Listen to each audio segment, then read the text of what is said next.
Tonight on Primetime Politics, no regrets. I'd rather have no deal than a terrible deal that will cost jobs here in Ontario. Despite his critics, the Ontario Premier stands by his decision to run that anti-tariff ad. Coming up, we'll find out why Doug Ford thinks it was a good idea, even if Donald Trump is threatening more tariffs because of it. Also, we're happy to be your neighbor. We want to remain your friend. We're determined to be your partner. We'll speak to the Republican strategist behind the ad you just saw. It echoes Ontario's video, and we'll hear why he thinks Canadian leaders need to be fighting back.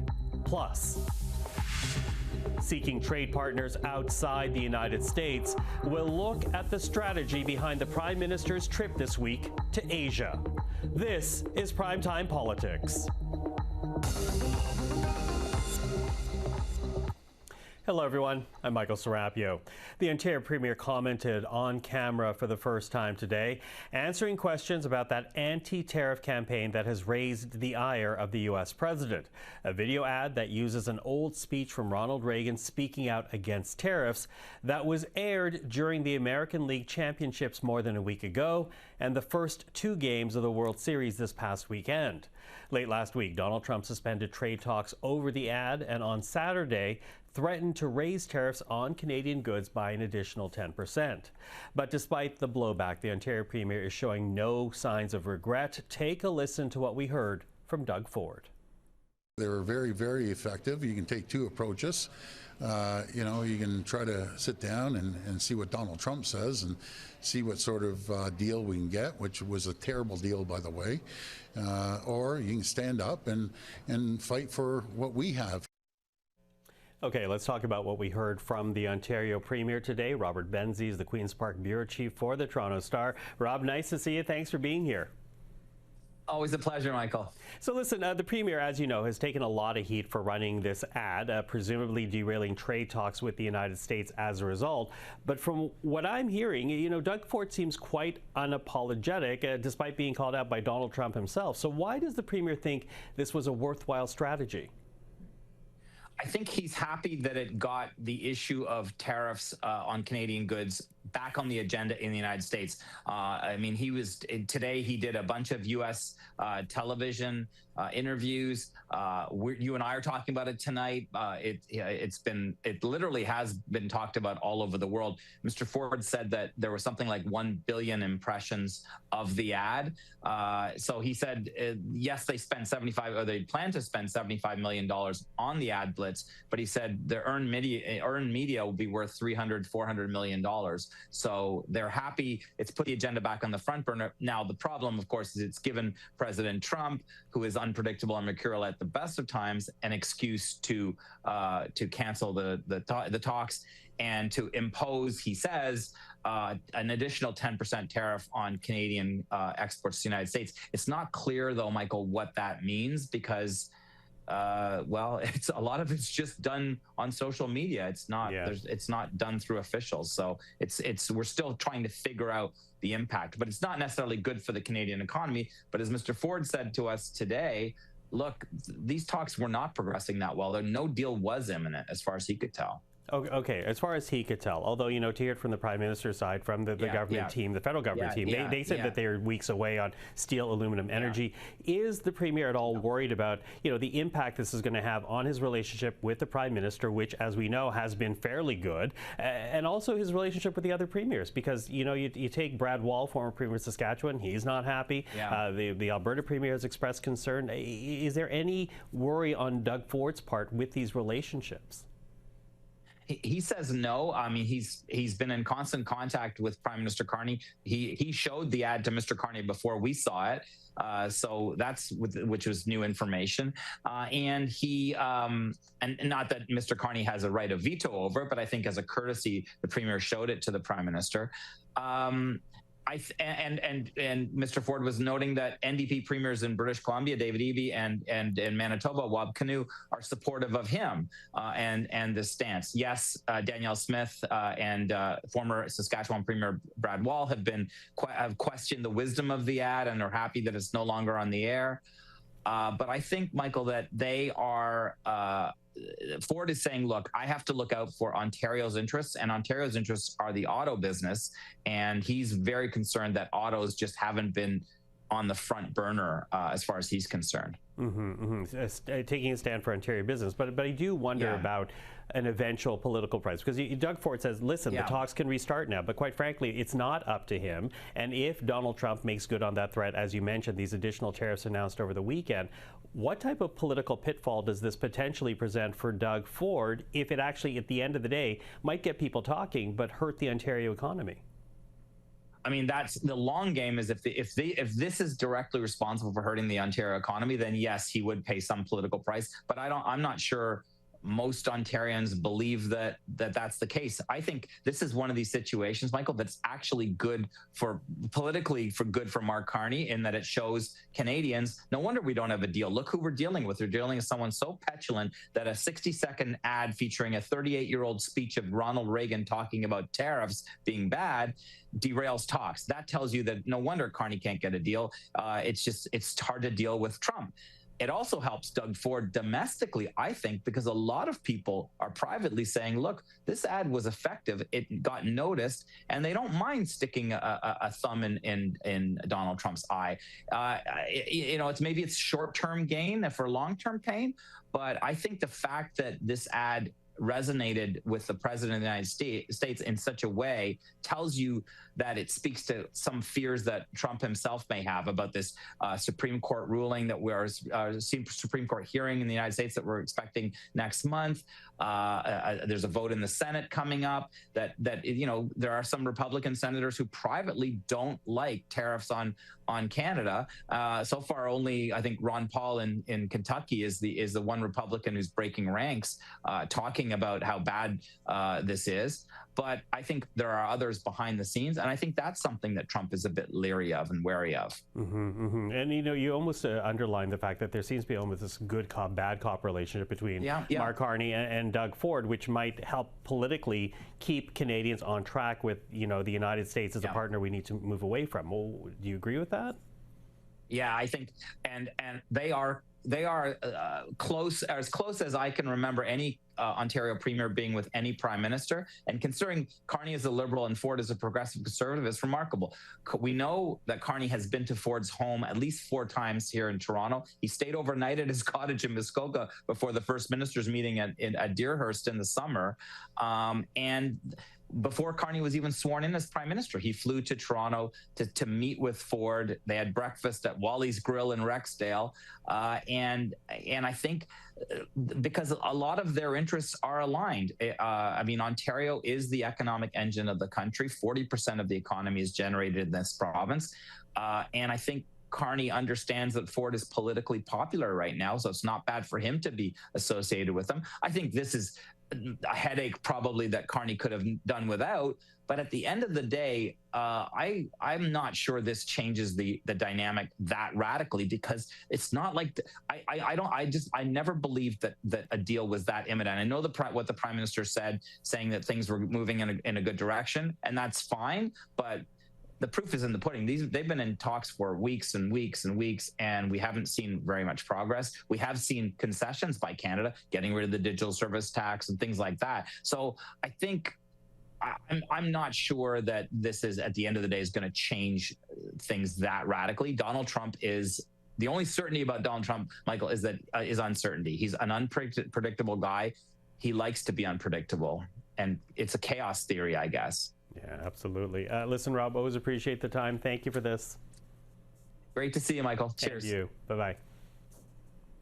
Now, whether or not those side discussions were going well, we do know those discussions are, for now at least, over. And early this morning, Donald Trump also added that he will not be meeting the Prime Minister anytime soon, even though both leaders will be once again in close proximity to each other when the APEC summit gets underway later this week in South Korea. I was the biggest fan of Ronald Reagan, but on finance, on trade, it wasn't his strong suit. But he liked tariffs, and they totally changed that to say that he didn't, because they're catering to the Supreme Court, because Canada's been ripping us off for a long time, and they're not going to rip us off anymore. Canada has been ripping us off for a long time. One of the most difficult countries to deal with has been Canada. As for Mark Carney, the Prime Minister continued with his keep calm and carry on approach, saying Canadian negotiators are ready to restart talks whenever the Americans are ready. We stand ready to pick up on those discussions when the United States wishes to pick up on those discussions. So those in the room, those exchanging term sheets, those having the discussions about specific areas where we can make mutual progress to the benefit of workers and businesses and communities in our respective countries had been making progress. Those ads came, the President had the reactions which you have seen, made the decisions that he has made, which, you know, those are his decisions to take, and we're in the situation we're in. Now, while the U.S. president may be upset with Canada and the Ontario Premier right now, Doug Ford does have an ally in a group called the Save America Movement, or SAM. They've made their own video that also uses a speech from Ronald Reagan. It was released today, and in that video, it praises Canada because the movement thinks Doug Ford is correct. Tariffs are bad, they say, and Reagan would have said so. Canada and the United States have always worked together to build a world with peace and stability, a world of freedom and dignity for all people. Though we share bilateral interests with countries throughout the world, none exceeds the economic, cultural, and security interests that we share with you. Final word to the people of Canada. We're happy to be your neighbor. We want to remain your friend. We're determined to be your partner. And we're intent on working closely with you in a spirit of cooperation. We are much more than an acquaintance. Well, for more, we're now reaching out to Steve Schmidt. He is the co-founder of the Save American Movement, the creators of the ad you just watched. Schmidt is also a former Republican strategist who worked on the campaigns of George W. Bush, Arnold Schwarzenegger, and John McCain. He also hosts his own podcast called The Warning. Steve, nice to see you again. Thank you for joining us today. Good to be with you, Michael. So here we have Premier Ford being heavily criticized by many Canadians for running this ad. His ad, not yours. Donald Trump using the Ford ad as a reason to stop trade talks with Canada, but you're defending the Ontario Premier. Why? Well, Premier Ford recognizes something that's elemental to understanding the Canadian-American relationship. The border does not divide these two countries, it joins them, and that's what President Reagan talked about. The American economy is in a state of collapse. It is crashing, in part because of the tariffs. The United States and Canada have a $1 trillion trading relationship. Trump's sycophantic Treasury Secretary said Canada was running a psyop. Canada was trying to inappropriately influence American public opinion. Nonsense. It's a fit of petulance and pettiness by Donald Trump. You cannot appease him. At the end of the day, Donald Trump is for tariffs. Ronald Reagan was against them. They're terribly destructive. And Doug Ford's ad is not the reason that Donald Trump is attacking Canada. It is Donald Trump's maliciousness. That's the reason. Okay, his maliciousness is what you point to, but you know, you're a political strategist. If you or a client wanted to stop these tariffs from happening or from continuing, what would you say about the efficacy of this ad? Because it seems to have only alienated the U.S. president. He's easily alienated by the truth. And the truth is these tariffs and his trade policies are devastating the economies of the United States. Go talk to somebody who lives in Florida and has a small business where there's no Canadian tourists, or somebody in Palm Springs, California. This is real life. Again, the province of Ontario has every right to communicate to its partners. It's the largest trading partner for dozens of states, and they quoted an American president, and Donald Trump lost his mind because Donald Trump punishes speech. He punishes dissent. And the message the premier sent was an important one to be heard in America, and that's why we're amplifying it. Yeah, let's talk about that. You are amplifying it. You're launching this new ad campaign, which builds on the argument to keep alliances and the relationship with Canada going. Why do you think that's important for Americans to know? The most important alliance the United States has in the world is with the country to our north of 40 million people. This is the longest undefended border in world history. These two nations are joined by a common devotion to freedom. Our families live across this border. Our economies, our history are forever entwined. This relationship transcends Donald Trump.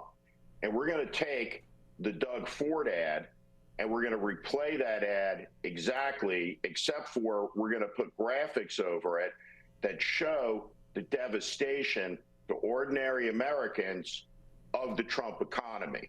So we'll show the foreclosure rates on autos and homes and all the markers of the real economy against the Doug Ford ad. Donald Trump's offended by the truth and being confronted by reality. And anybody who blames the person who told the truth is somebody, whether they know it or not, or aware of it or not, or a fellow traveler with the person who is assailing the truth and are appeasing somebody who is petty, who is malicious, and doesn't need an excuse for his aggression. It's a nonsensical argument. You know, I think there will be many Canadians who are suffering right now who will be happy to know that you're going bat for them, Steve, or bat to them, Steve. But, you know, there was a new poll that came out last week here in Canada, and I want to share this survey with you. This is from the Angus Reid Institute, and they reported that more Canadians now see the United States as a greater threat or enemy than the People's Republic of China. What's your reaction to that? I think that's true. I think the United States has become a profound threat to Canada in the administration of Donald Trump. You have an American president that degrades the United States' most important ally, insults its prime minister, insults the premiers of its provinces, talks about territorial expansion. The United States and Canada are two of the three principal countries that saved the world on the 6th of June, 1944. Donald Trump has tried to snuff out Canadian independence. His ambassador, Pete Hoekstra, is a disgrace. And every Canadian should appreciate that Donald Trump is as much a threat to Canada as he is to the liberty of Americans. And that's why there are 500,000 Americans who've joined the Save America movement in the last 8 weeks. So you say that, and as I pointed out earlier, you are a political strategist. What would your advice then be to the Canadian premiers, to the Canadian Prime Minister, as to how to move forward in terms of trying to break this logjam of tariffs against Canadian trade? The Canadian premiers have to hang together. They will make a stand together, or they will all hang separately, so to speak. This is an important moment for Canada. And the truth is, the only Western leader who has managed the Trump relationship effectively at all is Mark Carney. And so there are a lot of Americans who look at the steadfastness of the Canadian Prime Minister and of the Canadian people who will not get on a knee to Donald Trump. So when Canadians talk about elbows out, it's important for Canadians to know how much meaning that has for millions and millions and millions of Americans who feel a deep love of Canada, a deep affinity for the Canadian people, and feel the energy and good wishes for liberty from those Canadian people back towards the United States in this time of testing and crisis. Steve, I really appreciate the time this evening. Thank you for this. My pleasure. Now, Canada's latest trade challenge from the United States underlines the importance of Mark Carney's trip to Asia this week. Since Saturday, the Prime Minister has been in Malaysia to take part in a meeting of Southeast Asian countries known as ASEAN, and later this week he will be at the APEC summit in South Korea. in both cases to drum up trade for Canada as the Prime Minister aims to double trade with countries outside the United States in 10 years' time, looking to diversify so that Canada is not so dependent on its southern neighbor. Well, to talk about this, we're now joined in studio by Vina Nadjibulla. Vina is a foreign policy expert and serves as Vice President for Research and Strategy at the Asia Pacific Foundation of Canada. Vina, nice seeing you face to face. Thank you for being here. Thank you so much for the invitation, Michael. So here we have the Prime Minister, and by his own admission, he is in Asia right now looking to diversify partnerships. It begins with ASEAN and in Kuala Lumpur. But just how interested are Southeast Asian countries in trade with Canada? Absolutely. So this is a big trip. It's his first trip to Asia, and he has set an ambitious goal of doubling non-U.S. exports in 10 years. And there's no way mathematically for us to do that without doing a lot more with Southeast Asia, so ASEAN, as well as obviously Japan, Korea, China, India, and others. But we're not the only ones who are trying to diversify our economies. Everybody else is trying to do the same, and Southeast Asia has many suitors. It's the most dynamic part of the world in terms of its economic growth, in terms of the rise of its middle class. 667 million people, and many of them are interested in the kinds of things that Canada offers, so energy, food, investments. So I think we have a good shot in terms of how interested is Southeast Asia. That's also the case given that they are negotiating a free trade agreement with us. So ASEAN as a bloc has chosen Canada for a free trade agreement negotiation. That's really positive. Prime Minister Carney made a big push to finalize that as soon as possible, so early next year. Remember, we also have an agreement now with Indonesia, so that was a big achievement, our first one in the region. And he also just committed to having an agreement with the Philippines around the same timeline as ASEAN. So in 6 months' time, we may end up with sort of 3 agreements in the region, plus the CPTPP. So a number of Southeast Asian countries like Singapore, Malaysia, Brunei are already members of this trading bloc, which Canada belongs to as well. Let me pick up on that point, though, because for me, it leads to a very fundamental question with Canada. Because you mentioned that we are part of the CPTPP, which is the Comprehensive Progressive Transit, whatever phrase, partnership.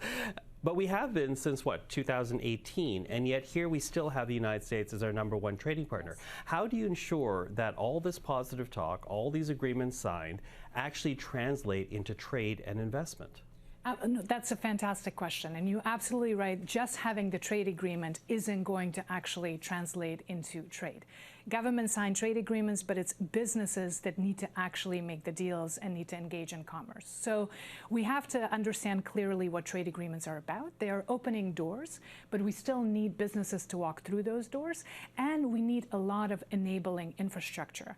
So for us to be able to get our products, energy, agricultural products into the global market, we need a lot more infrastructure here at home. So you're right, we're good at signing agreements, but we need to do a lot more now in actually being able to make them into reality. Because right now, only about 10% of our trade is with Asia. Can that be achieved quickly, though, given the fact that Canada does face this existential threat with trade in the United States diminishing as it is because of tariffs? How quickly can that type of infrastructure be created to get trade flowing between Southeast Asia, Asia, and Canada?